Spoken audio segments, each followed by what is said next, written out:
받아도 돼요? 왜 안 돼요? 필러를 받은 지 근데 한 2주밖에 안 됐다. 그래도 해도 돼요. 이거 너무 영향이 있지 않을까? 당연히 영향을 받을 수 있겠죠. 근데 필러나 리프팅 시술 다 같이 가능하고요. 필러 했는데 리프팅 시술 받아도 돼요? 왜 안 돼요? 필러 후에 리프팅 시술을 받으면 안 되지 않느냐라는 이런 질문들을 많이 하시는데, 필러를 시술한 지 한 달 정도 지난 이후부터는 당연히 해도 되고요. 조금 더 이제 마음이 급하다. 필러를 받은 지 근데 한 2주밖에 안 됐다. 그래도 해도 돼요. 근데 정말 안전하게는 필러가 자리 잡기까지 어쨌든 여유롭게 한 달 정도의 기간 동안 이제 자리를 잡는다고 보니까, 여유롭게 한 달 정도가 지났으면 그때부터는 리프팅 시술 받으셔도 상관없다.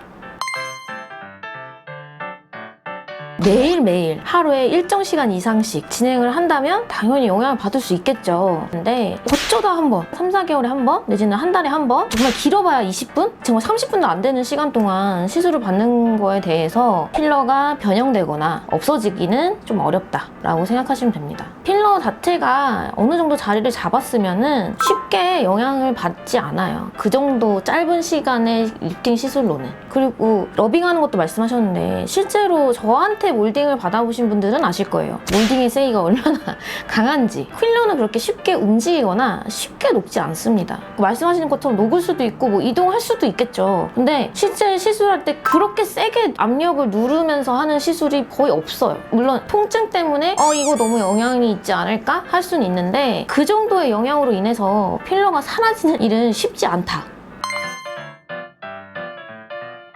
일주일에서 2주 정도는 필러가 약간 뭉칠 수 있어요. 자리 잡기 전에 자기들끼리 엉겨붙고 뭉치고 부을 수도 있고 좀 딱딱해질 수도 있고, 그게 자리 잡기 전에 겪는 여러 부작용들이 있을 수 있거든요. 그래서 이제 그런 것들이 좀 해결되고 나서 정확하게 리프팅을 받으라는 뜻으로, 필러 후에 리프팅을 받을 때에는 한 달 정도 있다가 받아라. 그런 증상이 다 없어졌을 때 할 수 있는 거고, 리프팅을 하고 나서 시술했을 때에는 필러가 덜 들어가는 경우도 있어요. 그냥 맨 얼굴에서 봤을 때에는 처짐도 많고, 그래서 적어도 30cc는 들어가야 될 것 같은데 하는데, 리프팅을 하고 나니까, 들러붙고 나니까 볼륨적으로도 30cc 넣으면 너무 부담스럽겠는데? 1.5cc? 이 정도로 가볼까? 하는 경우가 꽤 있어요. 그래서 리프팅을 하고 필러 하는 게 조금 더 전 좋다고는 봐요, 솔직히.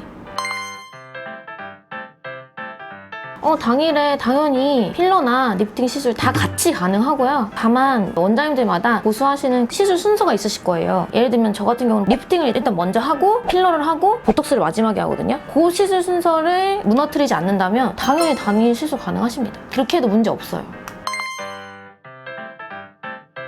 실리프팅의 경우는 좀 달라요. 실리프팅의 경우는 우리가 입 벌리는 것도 조심하라 하거든요. 하품하는 것도 조심하라 그래요. 그 정도로 실이 생각보다 끊어지기가 쉬워요. 이 몸 안에서. 꼭 그 온도 때문만이 아니라 시술을 하는 과정에 밀착을 잘하는 과정에서, 내지는 고개를 돌리고 고정시키고 있는다든지 그런 어떤 특정한 자세를 취하는 과정에서 힘을 많이 잃었기 때문에 끊어질 수 있다는 거죠. 그리고 시간이 충분히 경과되지 않았을 때에는 아직 실리프팅 효과가 충분히 있을 수 있는데 끊어질 수 있어요. 끊어진다는 거는 그만큼 실의 역할이 제 기능을 잃는다는 거거든요. 실이 존재하는 기간을 보통 3개월로 보는데, 그 실이 역할을 다할 때까지, 그러니까 3개월이 지나면 대부분 다 녹아서 없어졌다고 가정을 하기 때문에 그 이후에 받으시는 게 좋다고 하는 거죠. 어차피 3개월이 지나서 존재하는 실이 있더라도 그 실의 영향은 매우 미약할 거라고 생각하기 때문에, 그래서 실은 적어도 3개월이 지나서 다른 초음파나 고주파나 이런 리프팅 시술을 하시는 게 맞다고 보는 경향이 더 대세입니다.